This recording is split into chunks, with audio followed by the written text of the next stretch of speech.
Qual é o seu problema, hein? Não sei, vários. Não! Qual o seu problema com a crença dos outros? Ah, tá. Vários também. E você sabia que a lei garante liberdade de pensamento? Sim. E liberdade de expressão? Sim. E você acha que é dono da verdade, por acaso? Sim. Quer dizer, não. Isso não. Então deixa cada um pensar e falar o que quiser. Mas eu deixo. Não, você impõe o seu pensamento sobre os outros. Ué, mas eu não posso falar o que eu quiser também? Não, pode, mas não assim. Qual o problema de cada um acreditar no que quiser? Ah, essa é uma ótima pergunta. Nos anos 70 teve um cara que ficou mais famoso que Jesus Cristo, Uri Geller. O que ele fazia que era tão incrível? Dobrava colheres. Sei lá, na época era legal isso pelo jeito. Até porque ele não fazia isso como qualquer um, ele fazia isso com os poderes da mente. Segundo ele, poderes recebidos de extraterrestres, telecinese, telepatia, radiestesia.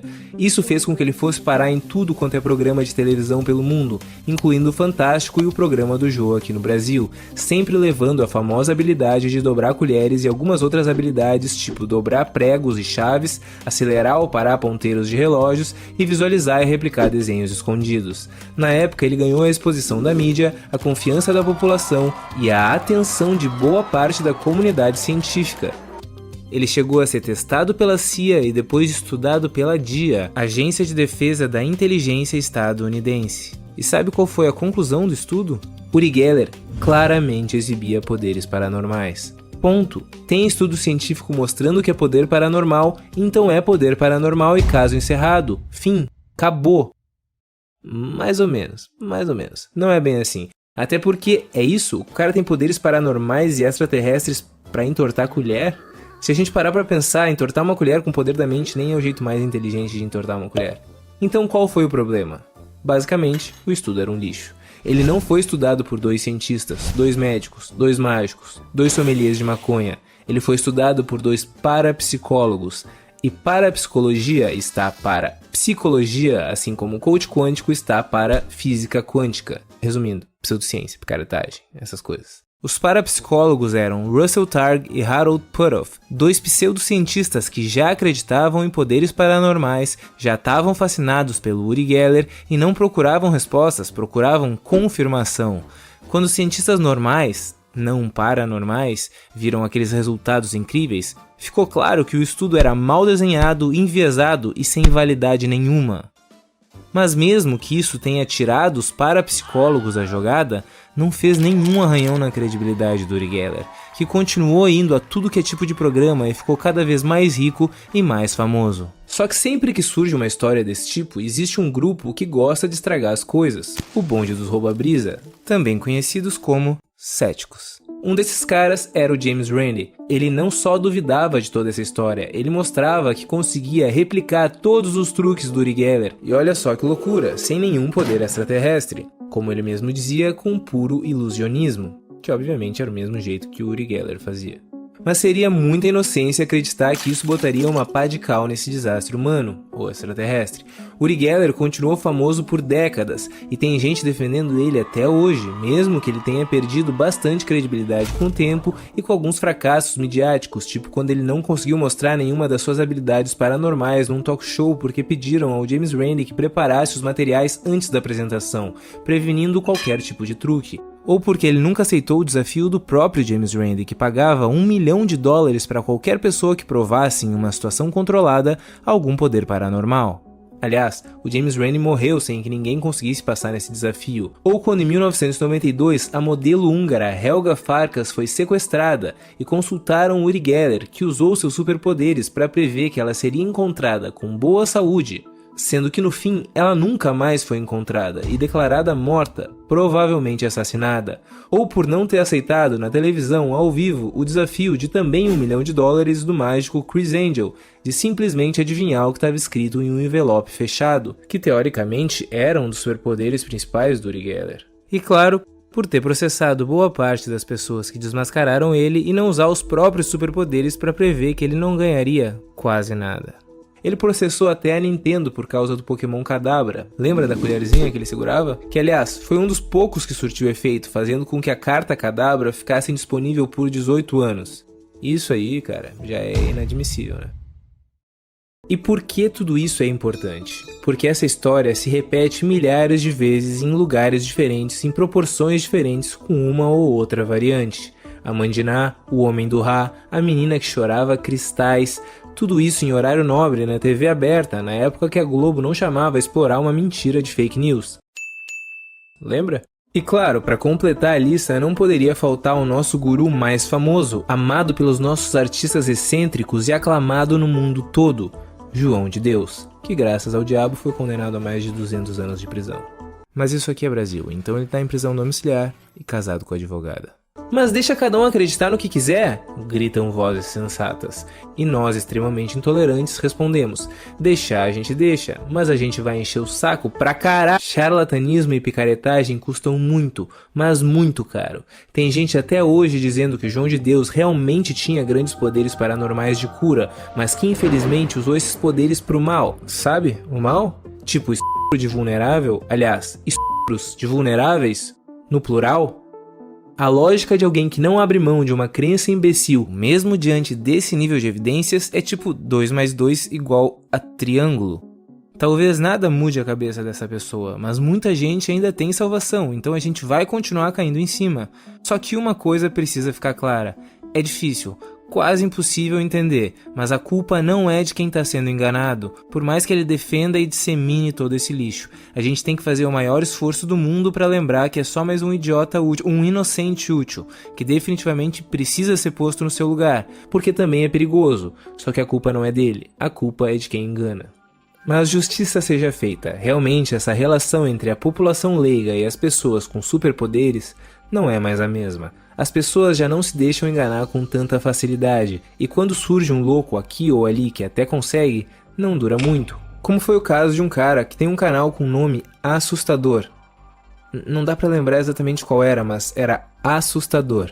Ele bombou muito em meia dúzia de podcasts, fingindo que era paranormal e dando um show ridículo de leitura fria, num nível que perde para qualquer vidente mal treinado de pracinha. Mas mesmo assim conseguiu enganar vários hosts de podcast que no geral não são assim pessoas conhecidas pela genialidade ou que fazem qualquer coisa para render um bom corte. Agora, depois de muita controvérsia, depois de muita gente desmascarando o charlatão e depois dele ter metido vários processos e ameaças num pessoal, o cara do canal assustador voltou pra casa, de onde não deveria ter saído. Mas como disse o Capitão Nascimento, o sistema é foda. Quando um padrão de picaretagem é exposto e cai por terra, abre espaço para outro padrão surgir. A gente luta pelo conhecimento verdadeiro, científico, empírico e embasado, mas e quando o que era para ser a salvação vira um novo problema? Quando o próprio enganador se define como cético, quando o superpoder se transveste de ciência. A guerra agora é linguística, é semântica, é uma ressignificação dos termos e do real significado das palavras. Ele fala como se nadasse em artigos científicos, como se tivesse bases sólidas, como se usasse estudos validados e o mais importante de tudo, ele tem um certificado, que muito em breve no dicionário vai significar 1. Pedaço de papel para ser pendurado na parede. 2. Pedaço de papel para contar horas extras na faculdade. Ou nem isso.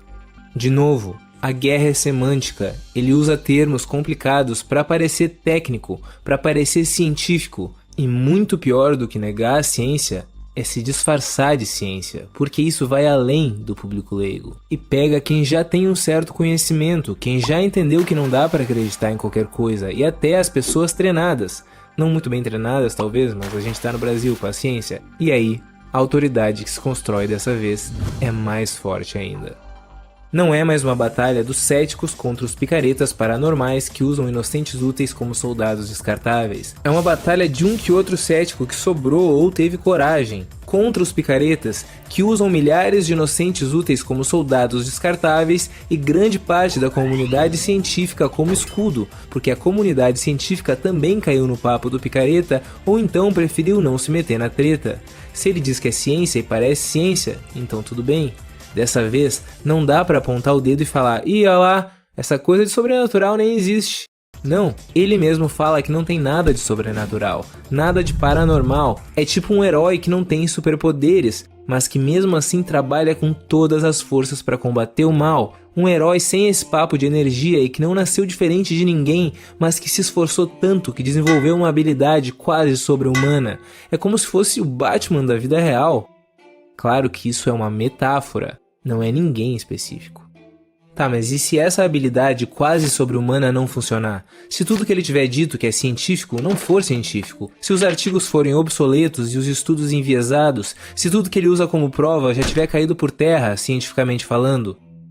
Resumindo, não existe leitura de microexpressões faciais, beleza? Isso é considerado lixo no meio científico. É ultrapassado, não é ciência. Mas então como eles usam isso em tribunal? Como que a polícia dos Estados Unidos usa essas técnicas em interrogatório? Gritam vozes sensatas. Pois então, lembram do Uri Geller? Do estudo com a Agência de Defesa da Inteligência Estadunidense? Aquilo ali foi só o começo do que viria a ser o projeto Stargate, que durou mais de 2 décadas e gastou mais de 20 milhões de dólares, muito mais do que 20 milhões de dólares, isso é só o que eles divulgaram até agora. Em pesquisas sobre habilidades paranormais com tanta gente estranha que Uri Geller parecia o cara mais normal do mundo. Tinha desde gente tentando atravessar a parede até gente tentando matar cabra com o poder da mente.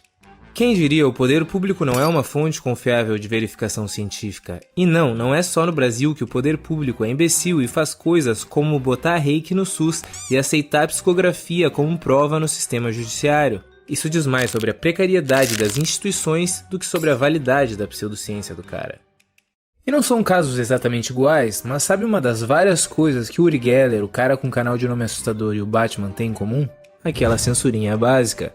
Processar quem discorda e desmascarar a falcatrua, nem sempre pela vitória, muitas vezes só pelo assédio jurídico mesmo, para botar medo nas pessoas que não querem ou não podem gastar dinheiro, tempo e energia com um cara que se veste voluntariamente de Batman depois de 10 anos de idade sem nenhum fim humorístico. Aliás, talvez isso explique por que alguns nomes não foram mencionados nesse vídeo, mas a verdade é que o motivo principal é que isso aqui não é um vídeo de notícias, é um vídeo pra fuder a vida de picareta e preservar a gente inocente. Essas histórias vão se repetir, tudo que tá sendo dito vai encaixar em novos casos e o vídeo vai ser útil por muito mais tempo do que deveria ser, infelizmente. Até porque é só piscar o olho que aparece alguém novo em algum podcast encantando mais um host sem capacidade argumentativa, sem conhecimento do convidado e sem nenhuma pretensão de se aprofundar no tema. Tenta imaginar mais uma personagem hipotética, sem nenhuma relação com a realidade, claro. Só um experimento das nossas mentes inquietas. Tenta imaginar uma psiquiatra que diagnostica pessoas baseada em manchete de jornal, sem nunca ter falado com essa pessoa. Isso era pra soar absurdo e antiético, mas pra muita gente soa como uma habilidade extraordinária, um conhecimento acima da média. Como ela sabe tanto? Claro, ela tem uma boa oratória, um currículo, uma formação acadêmica, o que já diferencia ela inclusive do Batman de certificado. Ela não só dá a entender que lê muito, ela escreve muito. São livros e mais livros publicados, e como as pessoas normalmente não se dão conta de que papel aceita qualquer coisa e a grande maioria não vai ler nenhum desses livros, nem fica sabendo que pelo menos um deles é plágio, já condenado pela justiça, isso parece um grande feito, até porque os livros foram divulgados no programa do Jô, na época que a Globo não era esse bastião sagrado de informação e credibilidade. Lembra? Só que não para por aí, ela tem informações privilegiadas de alguns casos sobre os quais ela não pode falar, mas que mesmo assim faz questão de deixar claro que tem informações privilegiadas sobre as quais ela não pode falar, só para que você saiba o quão importante ela é. Toda essa autoridade, mesmo que misturada com um conhecimento que fica entre o razoável e o questionável da própria área, de novo, pega um bando de inocente útil. De repente regada a elogios e fascinação de gente buscando uma nova autoridade para chamar de sua, o problema já não é só a falta de ética, a falta de compromisso com a saúde mental das pessoas e o conhecimento quase precário sobre aquilo que ela se vende como especialista. Agora ela tem receitas práticas sobre hábitos de pessoas produtivas, sobre como tudo é possível para quem se esforça, sobre livre-arbítrio, sobre a evidência de Deus e, claro, sobre a nossa amada física quântica, que às vezes até parece que foi inventada só para pegar charlatão no pulo. Lembram?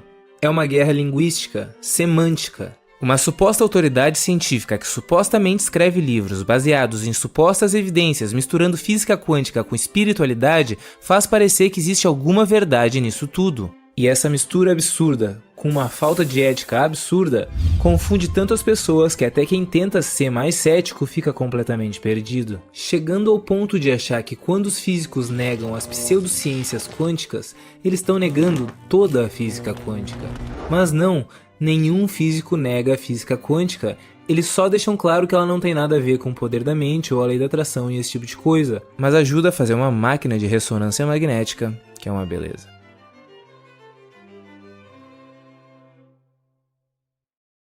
Será que ele não vai falar de religião? Ele sempre fala de religião, eu duvido que ele não fale de religião. Ele odeia toda a religião. Totalmente intolerante. Claro que não. O próximo tema é arqueologia bíblica.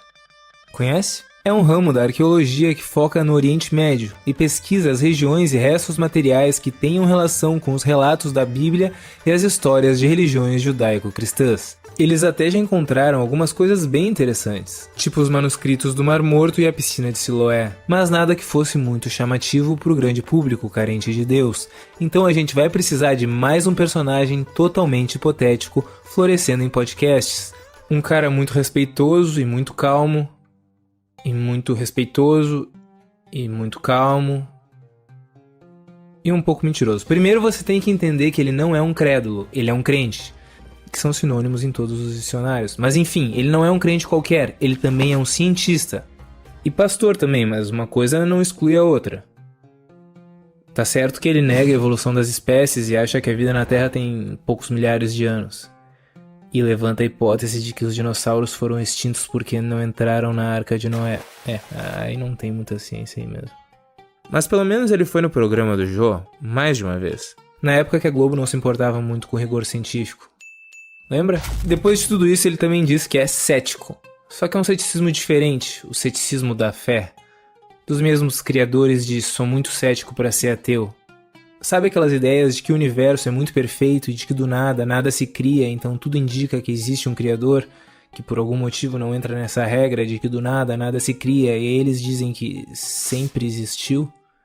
Que é um argumento, aliás, que se fosse válido também funcionaria para defender a teoria de que a gente vive numa simulação ou de que a gente foi criado por extraterrestres, mas paciência, talvez o Uri Geller seja o nosso criador. Fé significa crença sem evidências. Isso é basicamente o contrário de ceticismo, que vem do grego skepsis, que significa investigação. Investigação pelo quê? Por evidências. O cético não escolhe no que acreditar ou no que não acreditar. Ele investiga e segue as evidências. E ceticismo é a base do método científico, e o papel da ciência é fundamentalmente construir conhecimento. Conhecimento para quê?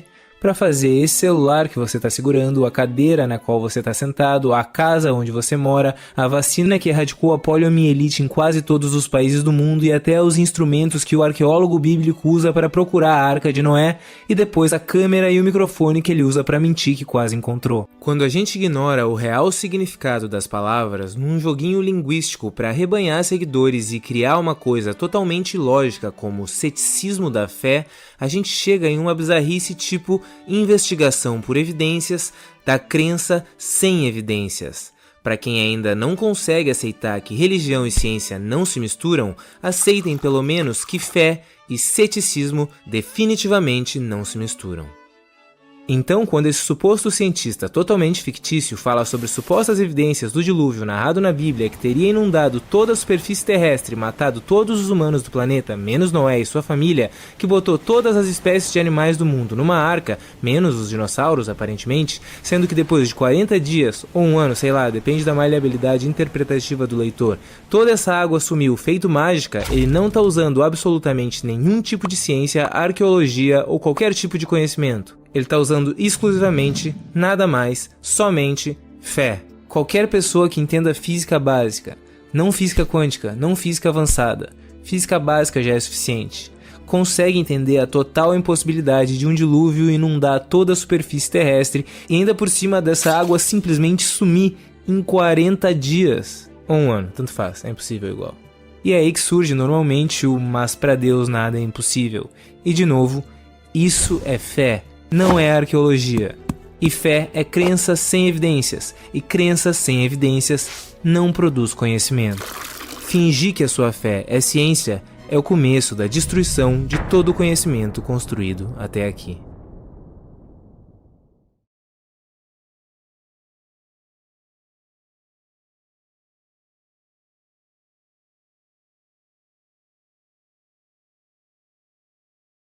Tá, mas qual o seu problema, hein? Por que você não deixa cada um acreditar no que quiser? Descobrir isso no mapa, sabe? Tipo, estúpido de manchado, que usa termos complicados pra parecer técnico, pra parecer científico, um deles, plágio, já condenado. Se fosse a sua terra inteira, por causa do programa cadáver. A levar hipótese de acusação dos seus porque não entraram na Arca de Noé. Aquela censura básica, processar história, mas cara, foi muito medo de podcast científico, cara, paranormal, não jurídico, a gente luta pelo conhecimento verdadeiro, científico, embasado. Resumindo, pseudociência, picaretagem. Pois é, não sei. Deve ser porque eu sou um filho da puta mesmo.